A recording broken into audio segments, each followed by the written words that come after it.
Let us pray.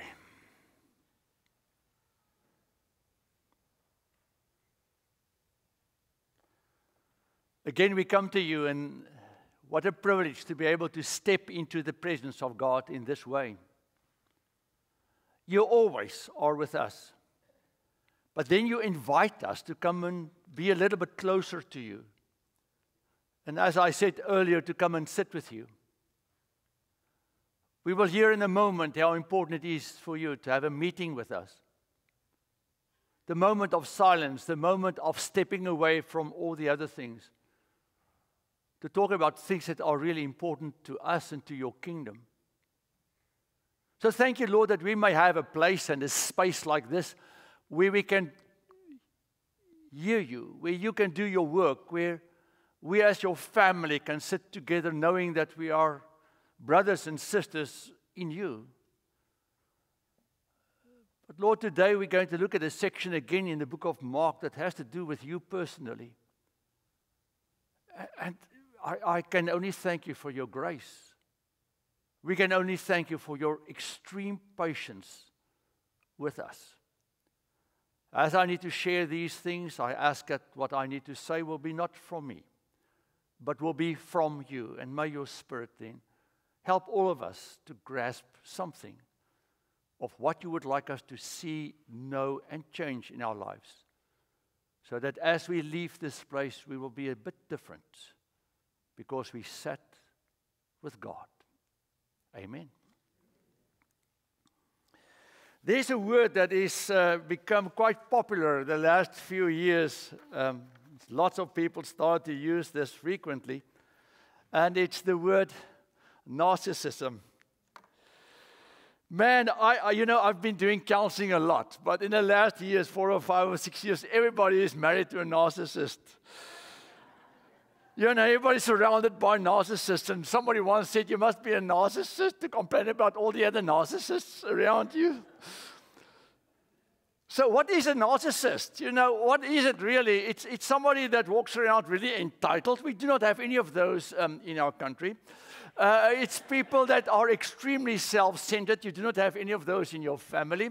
I know that. And those are people that sort of have little or almost no compassion for other people. They are so much focused on themselves that they don't always see the need and the sorrow and the pain that other people are going through.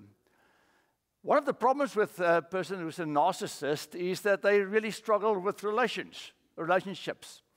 So without narcissists, this world would have just been perfect, isn't it? It will just be great. Now, you can't really see this picture well, but this is a term. Well, they were probably married. She even took the little stuff that he... Yeah.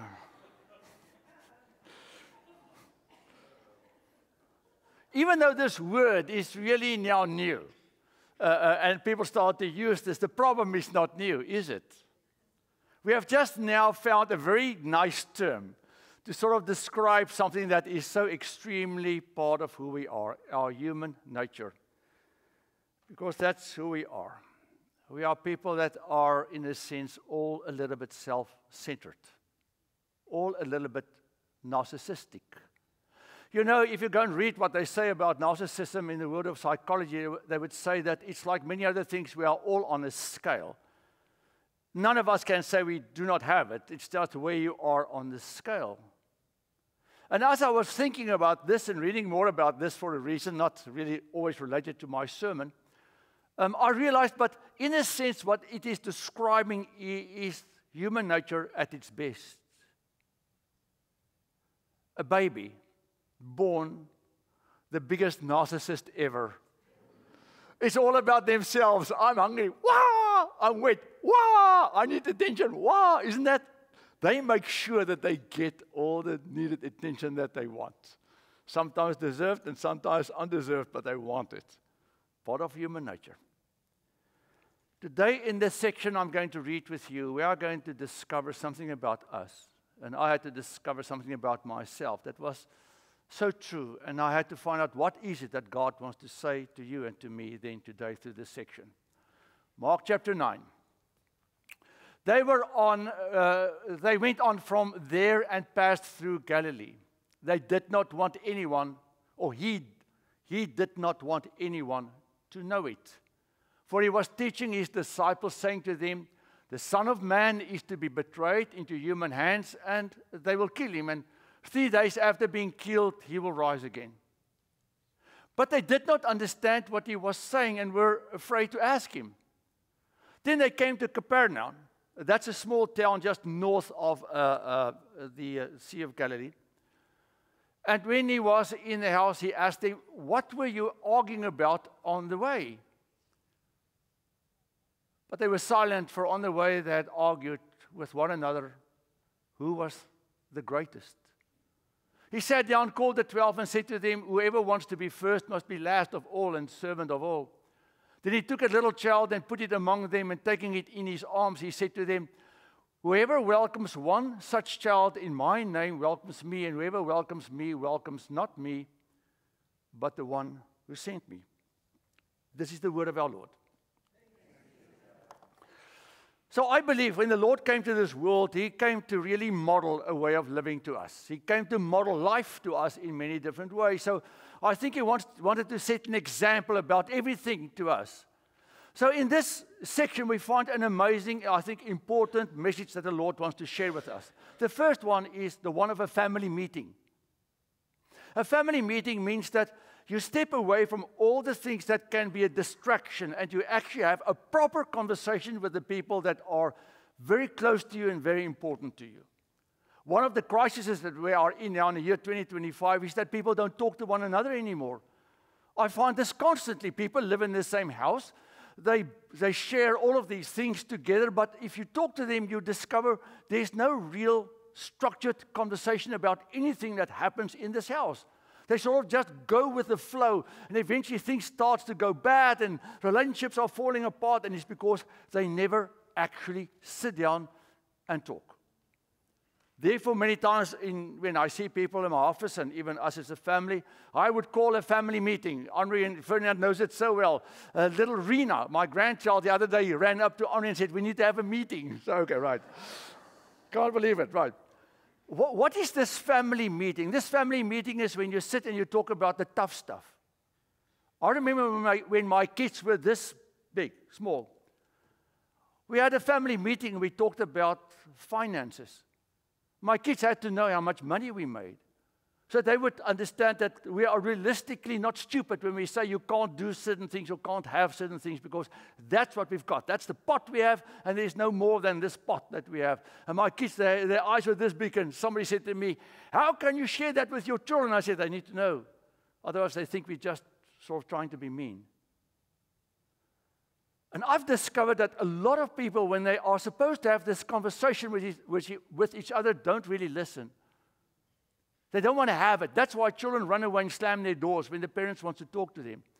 That's why sometimes couples run away from each other, because a conversation about finances, for an example, can be very hard and very difficult and disturbing, so you don't want to know. That is what we have in this conversation. You see, the Lord is calling a family meeting with his disciples, and that meant he didn't want people to know where they are, where they were going, so he could have time away from it all with his closest folks. Of course, he had something very important to share with them. So this meeting needs to take place without your cell phone, without the TV on, with maybe the door shut and closed. But what's interesting is that his disciples did not want to ask him anything when it became problematic, and things were said that they did not understand. Because the Lord started to talk about stuff that concerned them, that made them worried. And the best way is, if you do not know, is to ask. They did not. They excused themselves by saying that we were too afraid to ask. And a moment went by. Why did the living Lord call a family meeting? Because he had to tell his disciples what was part of his journey that was coming soon. A week or two ago, we looked at the Transfiguration. That's part of this book of Mark that we are working through. And what happened there when Elijah and Moses appeared to Jesus on the mountain, they spoke to Jesus, and that's what Matthew tells us about his journey that's lying ahead of him. Now the Lord is on a journey with his disciples, and he's talking about his journey, about what's going to happen with him. And what's going to happen with him is he's going to be betrayed. You can't be betrayed by an enemy. You can't be betrayed by somebody that does not like you. The word betrayal always has an extremely personal connection. It has to do with someone that you believe you can trust. Somebody that you believe that will tell you the truth. Someone that you believe that is close enough to you that you can sort of be at peace with this person. And the Lord looks at his disciples and he said, I want you guys to know I will be betrayed. And that means that the Lord, in a sense, is already telling them, one of you will turn his back on me, one of you that I trust. And I thought would trust me also with my story. Betrayal is one of the most heartbreaking, gut-wrenching things that can happen to any human. When you have this expectation that somebody would be honest with you and that doesn't happen. That's what he's sharing with his disciples, the heartbreak that he will face at some point. The second thing that he says is that I will be given over into human hands. Can human hands be so bad? Human hands are terrible. Think about what has happened in the history of humanity since the beginning of time almost, and how bad we have treated each other. The story after Adam and Eve left the garden started off with Cain killing Abel. Cain killing Abel, as if the Bible wants to tell us that relationships between humans can now be so bad that one can kill another. And therefore, one of the worst things that I think can happen to us if you are given over to human hands, to people who have a bad intent. Look at the wars. Look at what happened with the Jews during the Second World War. You can continue with the story of humanity. It's not that great, is it? Maybe it's part of our selfishness. Part of our narcissistic behavior that we can both be so mean and so unkind and so evil and so hurtful to others. The Lord on this journey, talking about his journey, saying to his disciples in this private moment, guys, I'm going to be betrayed. And what's very interesting is that, I need to drink water, is that Mark tells the story in one sentence. Jesus said, I'm going to be betrayed, hand over into human hands, I'll be killed, die, and then I will also be raised again. One sentence. I promise you, Mark really made his gospel very short. I promise you the Lord didn't say it in one sentence. I think the Lord told his disciples what was going to happen. It was a conversation, not a sentence. Given over, and then I'll be killed. The Son of Man will be killed. And every time in the Bible when the word Son of Man is used, the Lord uses it because it describes the fact that God became human to be part of us, that God can get a message through to us. The Word became flesh and became one of us, that we may know the heart of God. So the Son of Man has to do with God's Son who came to this world and became part of who we are. And now the Lord himself says, and you guys want to kill, or humans will kill the Son of Man. The people knew, I think, in the back of their heads that he's God. How can you not know that Jesus was special or different? He did amazing things. He raised Lazarus from the dead. He healed people. He crushed a lot of things that they thought were impossible to change. Why would we want to kill God? Why would you want to kill God? What did Jesus do that was so bad that they wanted to get rid of him? You know, many times when I hear that Christians are being persecuted or churches are being burnt in Africa and in the Middle East and other places, I always ask myself the question, what makes us so bad? If you and I are going on a mission trip, what do you want to do? You want to help people. We go, we drill holes, and we give them water. We give them food. We help them to plant trees. We tell them the gospel. We tell them how to treat other people appropriately. We give them hope. We tell them about God and about life and about purpose. And we want them to have a big smile because you know you're not alone on this earth. Why kill me for that message? Why kill me for that message? The Lord never ever, and I'll get to this when we get to Good Friday, because I'm preaching about a silent God on Good Friday. The Lord never came to this world to be a revolutionary, to upthrow the Roman Empire or to cause harm to all of those people that enslaved the Jews. He came to do good and be good. Is it possible that our narcissistic behavior can prevent us to want to see goodness? Because it makes me look bad. But you know what the coolest thing is? In this one sentence, it ends up with the Lord being raised from the dead. And when I read that, I just had a smile, because God will always end with something that is in His hand. People may think they can stop the church. They may believe they can stop the kingdom. They can stop the message of the word going out. They think they can get control of God. You can't. God will always have the last say, because God is God. He raised Christ from the dead, and nobody believed that anybody could be raised from the dead. And He appeared to all of these folks. The book of Acts tells us more than 500 people saw Jesus after He was resurrected. So God has the last answer, because nothing and no one can ever stop the kingdom of God moving forward in this world. Even though the Lord says, I'm here as the Son of Man, and I will be killed by humans, nothing can stop God's story from continuing. Now, I know you're sitting here and say, Freddie, but what's the big deal? This had to happen. This had to happen for you and me to be saved. Jesus had to be handed over. Jesus had to be killed. Jesus had to rise from the dead, ascended into heaven to intercede for us. So what's the big deal about the story?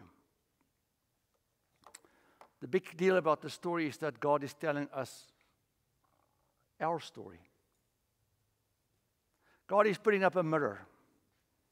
And He's saying all of this is needed for you to see who you are and who I am. This had to happen, of course, for you to be able to be saved. But there's way more than only for you to be saved. It's for you to see.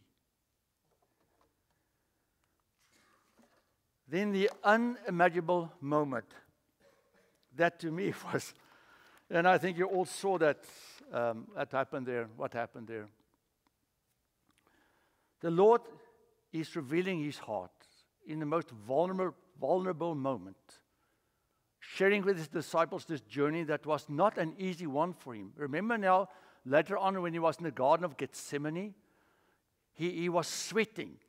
It was like blood coming out of Him, because He knew what was going to be done to Him, because He experienced pain like you and I do. He knew exactly what was lying ahead of Him.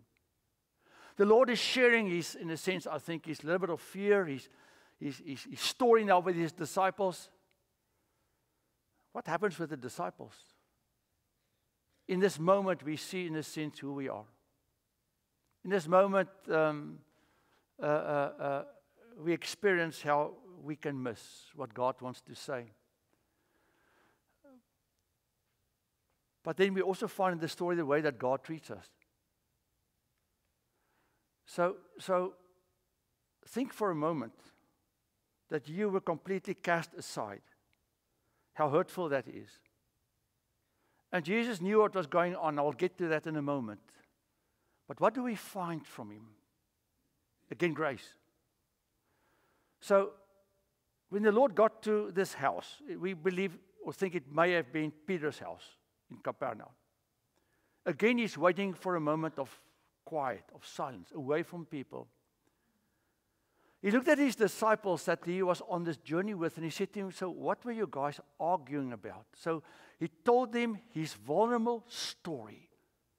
And when He stopped, sort of there was this whispering argument taking place behind Him or around Him. They didn't answer Him because they were too shy. And He said to them, I know what you guys were talking about. You were talking about who is going to be the greatest. While Jesus is telling his story of his suffering, his pain, and his destiny, they're talking about themselves. They're talking about their places. Am I going to replace Jesus if he's dead? Well, no, he's going to rise from the dead. Am I going to sit on his right-hand side? Later on, they had the same discussion. Even a mother came in at some point and said, can John sit next to you and be your right-hand guy? They were talking about themselves while Jesus was talking about himself. Let me go to my next slide. That's who we are. And I'm including myself here. That's who we are, that when God wants to talk to us about stuff that's really important, we put ourselves in the way because I already have an answer. And the answer is to do with who I am and what serves me the best and what will work for me the best. I already have when God says, Freddie, you need to stop this or that or whatever, I already have an answer to figure out, well, that won't work for me that well. And then the second thing is that we can easily discard what we do not like. That's why when the disciples heard the Lord talk about stuff that they did not really like, they didn't even ask him because it didn't fit in their profile. They do not want him to die. They don't all want this to happen, so they just ignored it. And that's also part of our story of, in a sense, not killing God, but just putting God in a corner that we can get control of him. And all of this meant that, in a sense, what happened was that here is Jesus standing right in front of his disciples, and they miss him. Because they are too busy with themselves, too busy with their own worlds and the things that are important to them. And then the silence. What were you guys talking about? The silence. And I add the absence. A few years ago, a woman left this church, and she, on her way out, said to me one day, I don't like coming to this church anymore. Your sermons are too hard. And I said to her, I am sorry that you think my sermons are hard, but they are from the Bible, and the Bible is hard in many different ways. The Word of God will not always make you and me feel great about ourselves. If that is true, then you should be in a church where they don't preach the gospel. Because this section, and I've said this to you many times, ripped also my heart out when I read it. Because I asked myself the question, how many times have I stood in the way of God's word to me? Do I also always have an excuse or have an argument that protects me and do not hear what God's kingdom is all about? And the problem is that because we are shy, Adam and Eve, after they sinned, they went and they hid. They were quiet and they were absent. And a number of people, when they really mess up, will be silent, not pray anymore and don't come to church anymore because they think by hiding from God, you think he doesn't know. The Lord knew exactly what they were talking about. You would expect Jesus at this point that would lose his cool with respect. There's this vulnerable moment where he's now talking, and then they were talking about themselves and about how great they are, and how cool they are, and all of these things. And the Lord could have turned around and he could have just lashed out at them and said, you guys are terrible. No.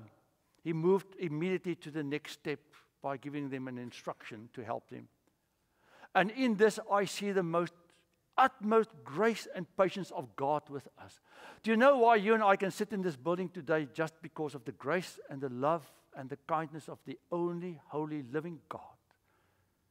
Because how many times in my life I've acted the same way as the disciples have acted.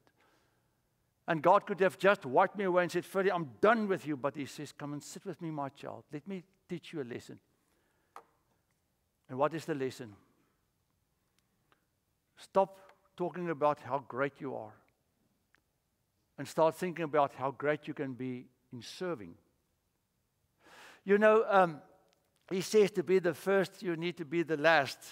Because in that time they had all these classes, and those people that thought they were in the upper class were always allowed to go into a building first, to be fed a meal first, and to receive everything first because they were sort of more of the important people.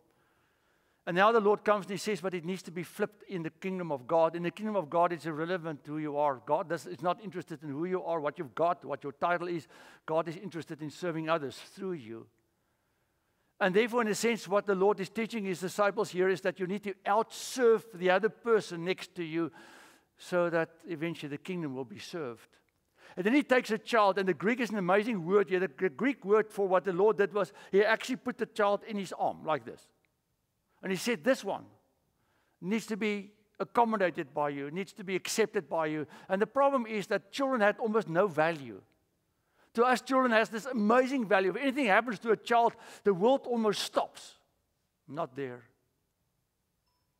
They have found notes where Roman soldiers would write to their wives and say, they knew the wife would have a child while they were out on battle. And they would write to their wives and say, if it's a boy, keep him. If it's a girl, throw her on a trash heap.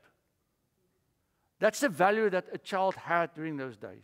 No protection for children whatsoever. Children and slaves were many times seen as the least to have value in that kind of culture. Now the Lord takes the least of those ones that has value, He puts that one in the arms of God. And He says, accommodate this one. You accommodate me, you accommodate God. What does this tell us? It tells us that when the Lord said there are only 2 commandments, you need to love God with all your heart, your soul, your mind, and your strength.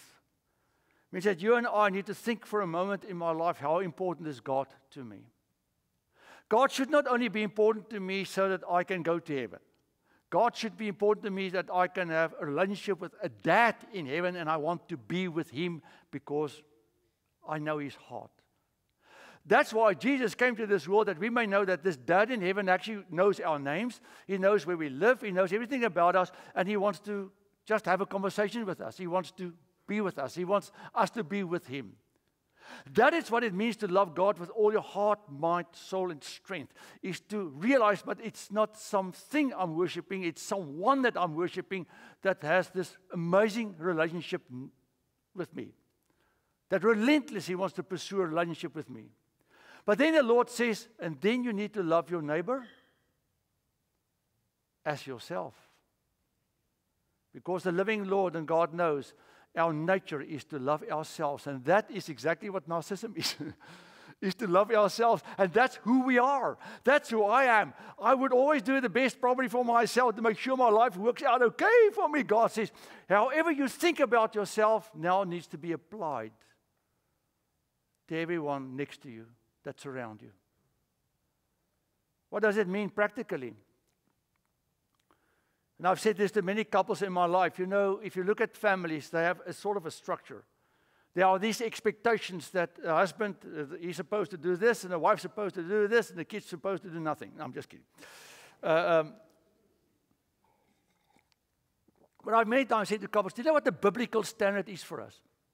If you walk through the kitchen, you see there's something that needs to be done, do it. It's irrelevant if you are a child, a woman, or a husband, because we need to outserve one another with practical things. I need to show others that I am here to serve. If anybody needs anything, and I always want, if anybody needs anything, I need to be alert enough to see there's a need that I can help in some way, shape, or form. All of us sitting in this building loves it when people ask us how we are doing. All of us in this building like to talk about our health many times. Let me tell you what's going on with me. I burned my finger yesterday. Look at my finger. Let me tell you about my finger. I probably should do it this way. Yeah, that's... Ferdy, this is now online.